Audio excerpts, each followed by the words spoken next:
सत्राध्यक्ष माननीय मंजिरीताई गंजीवाले मॅडम संत साहित्याचे फार मोठे अभ्यासक आहेत. त्यातून संस्कृत विशारद व BEd त्यांनी केलेलं आहे.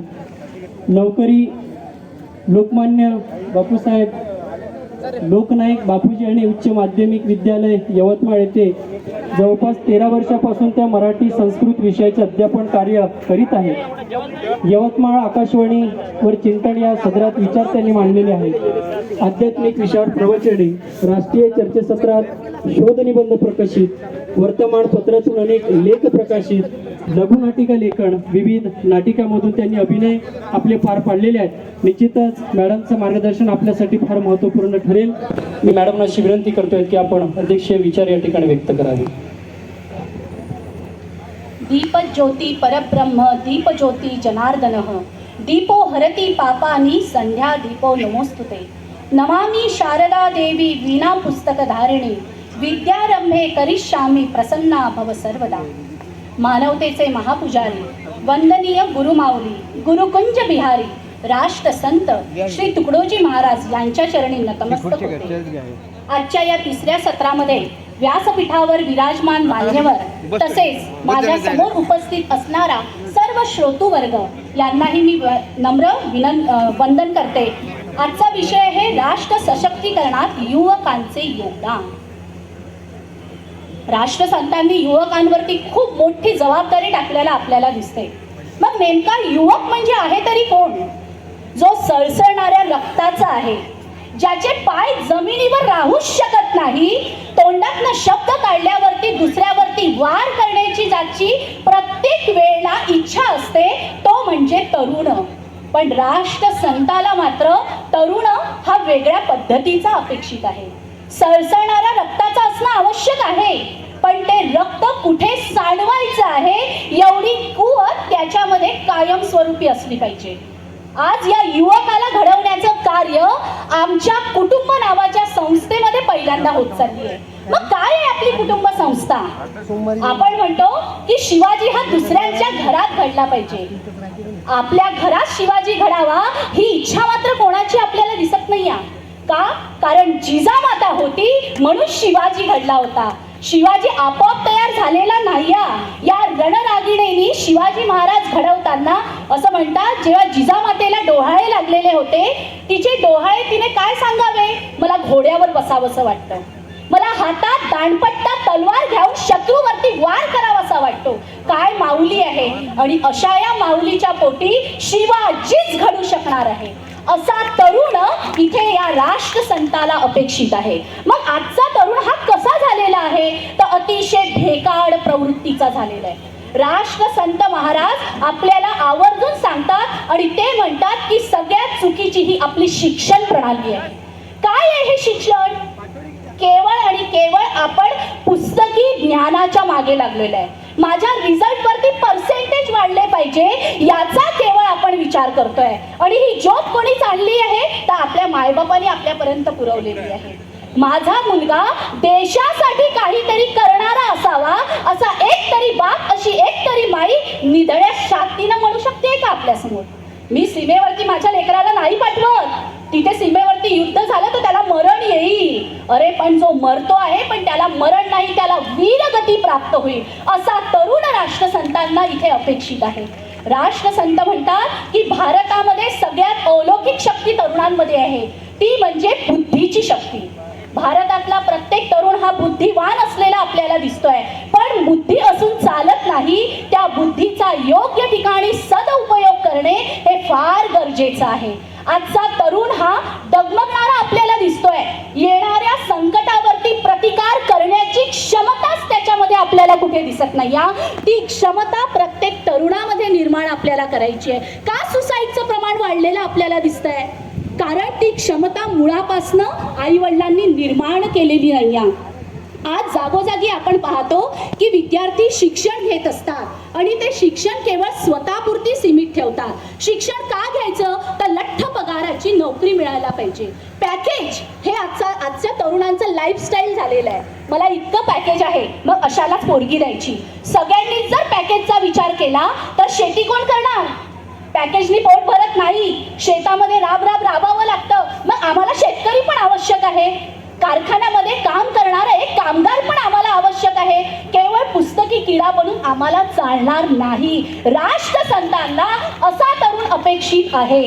या सीमेवरती लढत असताना निधड्या छातीनं जेव्हा तुकाराम महाराज किंवा ज्ञानेश्वरांसारखे महान वक्ते आपल्या तरुण पिढीला आवाहन करतात की उठा, जागे व्हा, आता झोपायची वेळ नाही, तुम्हाला जागं राहायचंय. कारण का जागं राहायचं आहे? तर ते शारीरिक, मानसिक आणि वैचारिक दृष्टीने जागं राहायचंय. आजच्या तरुण पिढीमध्ये सगळ्यात वाईट गुणधर्म कोणता असेल तर तो म्हणजे आळस. आळस ही तरुणांना लागलेली कीड आहे असं मला म्हणावंसं वाटतं. हे माझे जरी वाक्य असले तरी हे वाक्य परत संतांनीच आपल्याला सांगितलेले दिसतंय. आजचा तरुण घडणं अतिशय आवश्यक आहे. कारण तरुण हा उद्याचा प्रकाश ज्योत आहे. सूर्याची किरणं जसे चोहीकडे पसरत असतात ना, तशा या तरुणांचं कर्तृत्व प्रत्येक क्षेत्रामध्ये आपल्याला दिसतंय. मग हा तरुण नेमका कसा घडवावा? त्याच्यावरती नैतिकतेचे संस्कार आपल्याला करायचे आहे. त्याच्यावरती भारत संस्कारावरची किंवा आपण आपल्या देशावरती राष्ट्र म्हणजे काय, नेमकं सशक्तीकरण म्हणजे काय हो? तर आर्थिक, सामाजिक, राजकीय सर्वांग परिपूर्ण विकास साधणे म्हणजे सशक्तीकरण आहे. आणि हे सशक्तीकरण घडवणारा कोण आहे? तर सगळ्यात महत्त्वाचा म्हणजे एक युवा आहे. मग तो युवा हा येणारी आपली क्रिया जी आहे ती दुसऱ्या ठिकाणी संक्रमित करणारा असतो. आणि म्हणून इथे राष्ट्रसंत म्हणत आहे की दिखाऊकडे जाऊ नका, आपल्याला आपल्या शैक्षणिक धोरणाकडे लक्ष द्यायचंय. शिक्षण म्हणजे काय? केवळ आणि केवळ पुस्तकी ज्ञान म्हणजे शिक्षण नाही, व्यावहारिक ज्ञान म्हणजे शिक्षण आहे. कॉमर्सचा विद्यार्थी आहे पण बँकेत गेल्यानंतर पैसे कसे काढावे किंवा पैसे कसे भरावे, फॉर्म कसा भरावा हे जर त्याला माहीत नसेल तर त्या तशा कागदोपत्री शिक्षणाला काहीही अर्थ उरत नाही. स्वतः राष्ट्रसंत फक्त 4थ्या वर्गापर्यंत शिकलेले होते, परंतु या संतांनी मात्र संपूर्ण जगाला, संपूर्ण तरुणांना एक प्रकाश ज्योतची वाट दाखवलेली आहे. श्रेष्ठ कनिष्ठ असा दुराचार मानू नये, सर्व धर्म समभाव मानावा. तरुणांना ते आवाहन करतात आहे की येणारा पुढचा दिवस हा मुख्यतः तुमच्या हातामध्ये मी सोपवतो आहे. मला तुमच्यासारख्या तरुणांची अतिशय गरज आहे. आणि मग त्याच्यासाठी काय करावं? तर प्रत्येक तरुणाने आपल्या शरीरामध्ये किंवा आपल्या मनामध्ये नैतिकतेचं, मूल्याचा स्वीकार करावा, सतचा स्वीकार करावा, विवेक जागृत ठेवावा. आणि हे सगळं करायचं असेल तर अनेक थोड्या मोठ्यांचे चरित्रांचं वाचन करावं लागतं. आपण चरित्रांचं वाचन करा असं म्हटलं तर एक तरुणांचं उत्तर असतं आमच्याजवळ वेळ नाही. आणि त्यांना टीव्ही पाहायला वेळ असतो, व्हॉट्सॲपवरती खेळायला वेळ असतो. म्हणजे फेसबुक वगैरे आपण हे नवीन नवीन तंत्रज्ञानाचा स्वीकार केलेला आहे. या सगळ्या गोष्टींचा स्वीकार करायला आज आपला तरुण हा सज्ज झालेला असतो. आणि म्हणून राष्ट्रसंतांनी अशा या झोपलेल्या तरुणाला जागा करण्यासाठी उठा उठा आता जागे व्हा, हा दिवस तुमचा आहे असं म्हटलेलं आहे. मराठीमध्ये एक 12वीच्या पुस्तकामध्ये वीरांना सलामी नावाचा एक सुंदरसा पाठ आलेला आहे. प्रभू देसाई यांचा तो पाठ आहे. खूप सुंदर त्यांनी वर्णन केलेलं आहे. जेव्हा लद्दाखच्या त्या भूमीवरती लेखिका गेलेल्या आहे आणि तिथे अनेक वीरांचे स्मारक जेव्हा पाहिले आणि तिथे एक आई रडताना दिसली आणि मग ती आईला विचारलं प्रभू देसाईंनी की तुम्ही का रडताय? त्या आईनं इतकं सुंदर असं आपल्या चापखारात मारावी असं एक उत्तर दिलं. ती आई म्हणते की तुम्हारे जैसे लोग यहाँ आते हैं, केवळ उसी दिन में नतमस्तक होते हैं. मग बाकीच्या वेळेला माझ्या मुलांनी दिलेलं बलिदान हे वाया गेलं का? माझा प्रत्येक हा युवा हा सक्षम असायला पाहिजे. खांद्यावरती ओझं सहन करण्याची ताकद या युवामध्ये तयार करण्याचं सामर्थ्य असायला पाहिजे. माझा मुलगा मी सैनिकामध्ये निश्चितच झाडेल असं जेव्हा एक आई समोर येऊन म्हणेल तेव्हा खऱ्या अर्थानं राष्ट्र जागृती झाली आहे असं राष्ट्रसंतांना वाटतं आहे. आणि हे होणं अतिशय गरजेचं आहे. स्वतंत्रतेचा बैल खरा, गुलामगिरीचा थोर नको, सत्तेचा कोंबडा बरा पण परसत्तेचा मोर नको. आजच्या या तरुण जीवनाला, जो तरुण दिशाहीन झालेला आहे, याला दिशा दाखवण्याचं कार्य या परमपूज्य राष्ट्रसंतांनी केलेलं दिसत आहे. आजचे उद्या करते होईल आणि अंगभीर उत्तम गुणी हा तरुण आहे.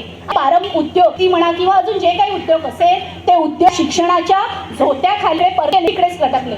आपल्या आई बाबांना कशी आणि जर असं होत राहिलं तर हे जे भयानक चित्र आज आपण आपल्या डोळ्यांनी पाहतोय हे चित्र कायमस्वरूपी तसंच राहील.